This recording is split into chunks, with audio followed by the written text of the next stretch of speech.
Hi everyone, my name is Justine and this is my channel.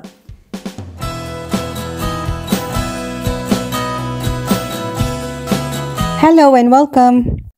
In today's episode, I'll talk about my experience of going to the Stitch Festival last March. I'll show you the goodies I bought and share 5 tips for fully enjoying the festival. The Stitch Festival was launched in 2020. It was previously known as the Spring Knitting and Stitching Show. It's basically a 4-day event for sewing and crafting enthusiasts. I've never been, so I thought I definitely needed to go this year. And as soon as I decided, I started planning. And that is my first tip. Plan your journey. Yeah, I know, it sounds so obvious. But listen, any travel to London definitely needs to be planned. I live in Newcastle, so I decided to travel the night before so I'll be fresh in the morning, ready for a full day at the festival. I arrived late Thursday evening, so I didn't get up too early the next day. I have tickets for both Friday and Saturday, so I thought I'll just take it easy. I didn't want to compete with rush hour traffic when I'm in London for leisure. Traveling late in the morning is just perfect. It's so quiet. The nearest station to the venue is Angel Station. From this station, it's only a 5-minute walk to the Business Design Center where the festival is held. Also for reference, it's 15 minutes away from King's Cross Station. There are hotels walking distance to the venue.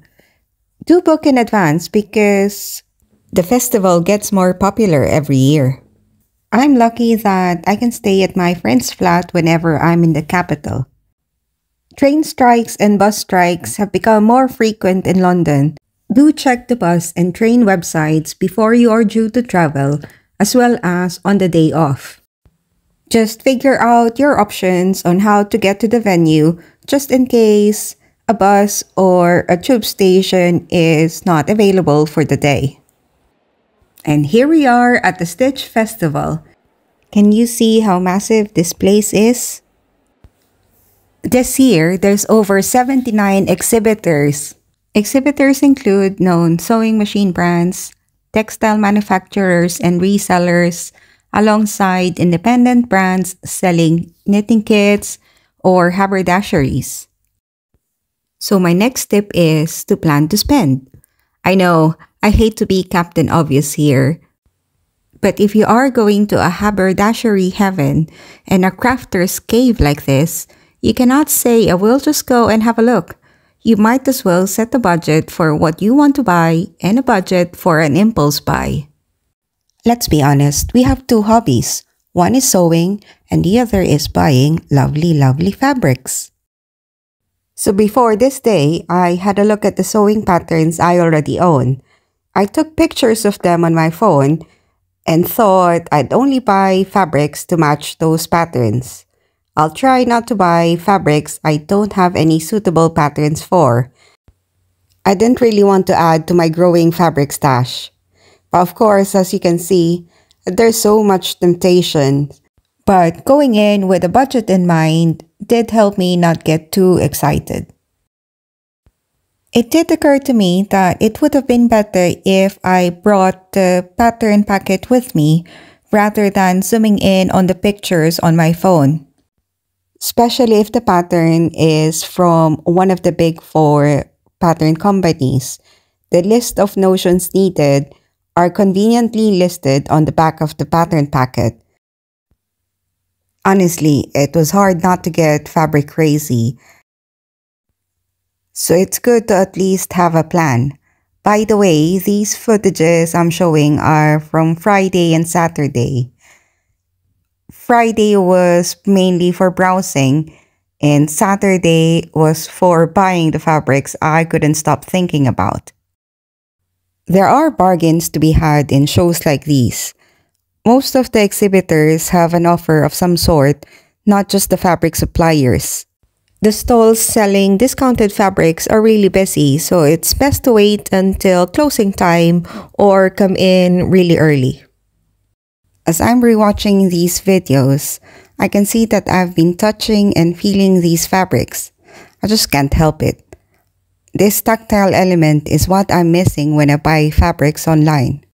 Speaking of online, if I see something I really like from a stall that has an online store, I just took a picture of the fabric since I don't really have to buy it right then and there. The atmosphere was really great too.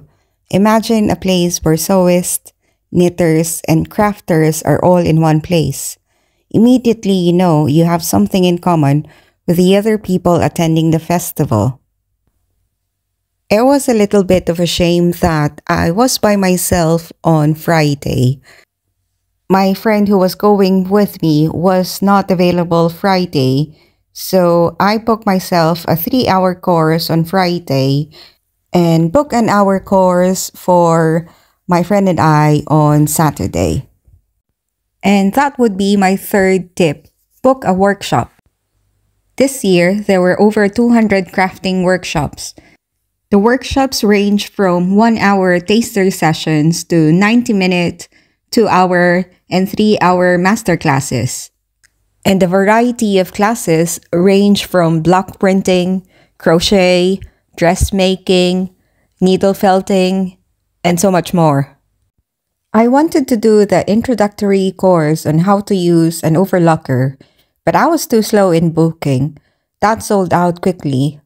I can't remember how many spaces there were available, but maybe just 10 spaces. So I went for a How to Make a Waistcoat by Mark Francis. It was £52 for the course, but that already includes the £18.50 for the show admission. You still have to buy the pattern itself, which you can do prior to the show or buy it at the show with a special discount. Sorry, I can't remember exactly how much it was. I think the discounted price was £10.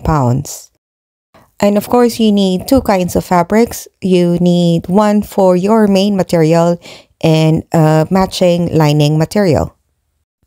Now, the question is, did I manage to make a waistcoat within the 3 hours allotted? Of course not. But I certainly enjoyed myself.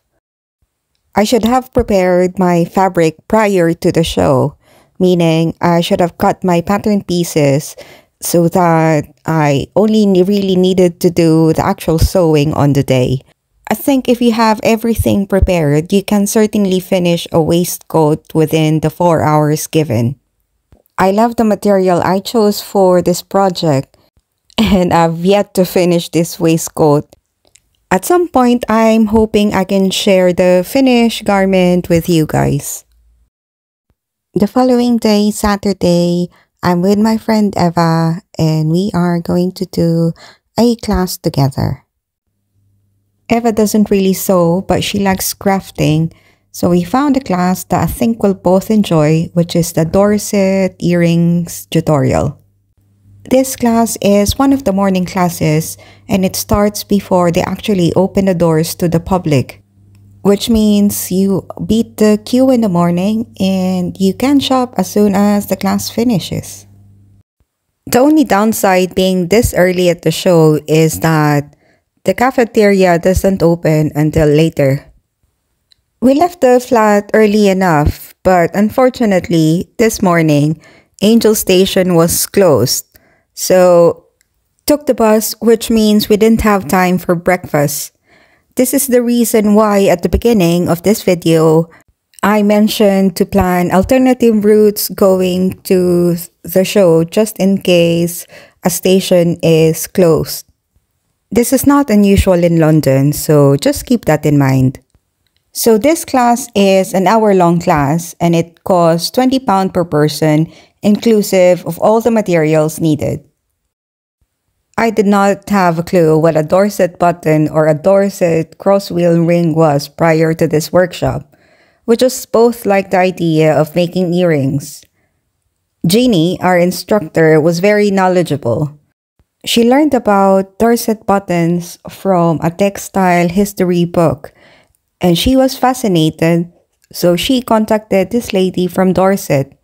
And this lady was happy to teach her the craft because she doesn't have anybody to pass the skill on to. Ginny promised her that she would teach other people and pass the skill on. I was so happy I chose this workshop. Came in with zero knowledge, and now I'm so fascinated by Dorset buttons. I only managed to finish one button during the class. I think given another half hour, I would have finished the other one. I might be misremembering, but I think Ginny said there are still people who makes a living out of making Dorset buttons. And these Dorset buttons are used in historical shows. Talk about attention to detail. Apparently, they still use these buttons on the men's shirts in these historical dramas. Weaving the thread in and out of this wheel is quite relaxing. I thought this is perfect for train journeys. Ginny sells the supplies as well, so after the class, we went and bought threads and other bits to make more of these Dorset button earrings. That's exactly what I did on the journey back to Newcastle. I finished the other wheel on the train. All I needed to do is add the hook and I'll have a pair of my own Dorset earrings. I also managed to start another pair. I won't rush to finish it. I'll just keep the kit in my travel bag. I'll work on it every time I'm on the train. Please allow me to insert my outfit of the day here. This is what I wore on Saturday, and you've seen this one before. It is one of my favorite makes. This is a McCall's M8365, which I talked about in my vlog number 7. The other outfit would have been the waistcoat if I finished it. I was so optimistic, so I just wore a black top and then I'll be wearing the waistcoat over it. But of course, that didn't happen. Anyway, I just love this set. They're so comfortable. And I did get a lot of compliments while I was walking around the festival. It gets really busy around midday at the festival. So my fourth tip would be to bring your own food. There is a restaurant, but you might be waiting for a while in the queue.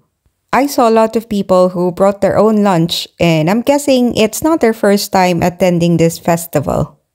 You can have your food anytime, and there are seats around, so I did not think that was a bad idea bringing your own lunch. My fifth and last tip would be to book at least 2 days if you can. I think 1 day is enough if you intend to just shop, but if you'd like to try the classes, I think 2 days would be better. Even with the 2 days, I somehow feel that I could have done with another half day just to listen to the talks.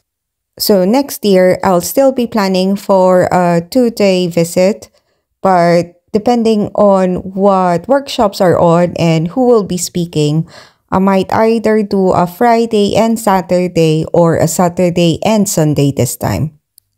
I did not have a chance to watch any of the catwalks or the talks or any of the live demonstrations.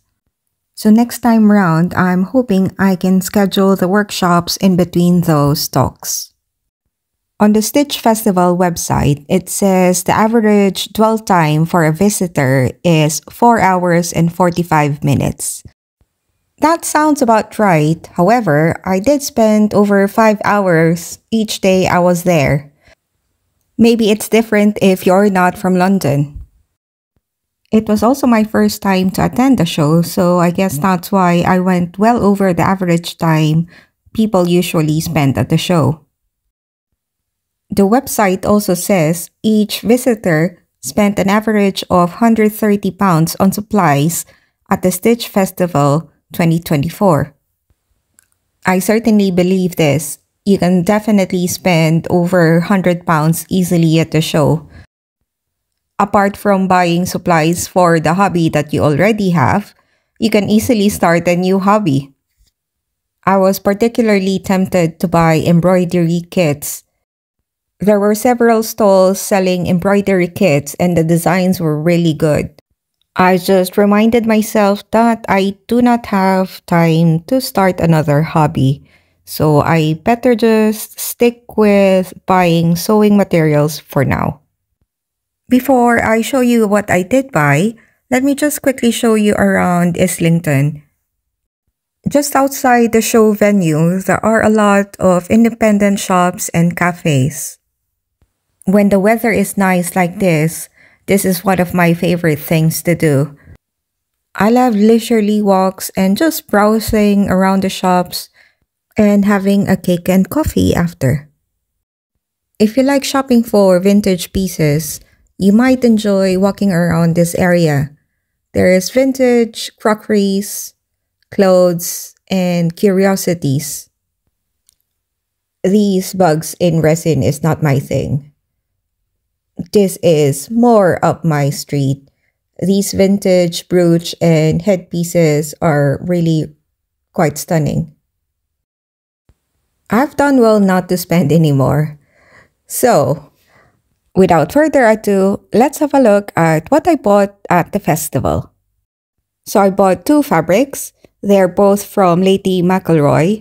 This is £12 a meter, which is discounted because the cotton lawn fabrics are normally £15.90 on the Lady McElroy website. The plan was not to buy fabrics from sellers that has an online store, but this was from the remnants section, so I thought this might be a discontinued design, and I really find the design quite joyful. Now, this second design is not discontinued, but it was from the remnants section, so it was also discounted. You might have noticed I said I didn't like bugs or beetles, and it features heavily on this fabric. I like the colors of this fabric, and I don't mind beetles or bugs when they're on print. I bought those fabrics with a sewing pattern in mind, but to be honest with you, I changed my mind already. So let's move on to the sewing patterns I bought. I bought two patterns and they are both from Sew Over It. They had an offer on and it works out that each pattern is 25% discounted if you buy more than one pattern. So I did. I haven't used a Sew Over It pattern before, but I have seen it online and I was really interested in trying this Viola pattern. I like that it's both a dress and a blouse pattern, and I also like the vintage vibe. The second pattern I bought is the Heidi dress pattern. I like the leopard print fabric they paired the pattern with. I also like the way they styled the model for this pattern. I think pairing it with trainers makes it a bit more modern. And that's it. That's my experience going to the Stitch Festival for the first time in 2024. I hope my 5 tips will be useful to you when you do go to the festival. Let me know in the comments below and let me know what your experience was like. So that's it for today's video. See you next time. Happy sewing. Bye.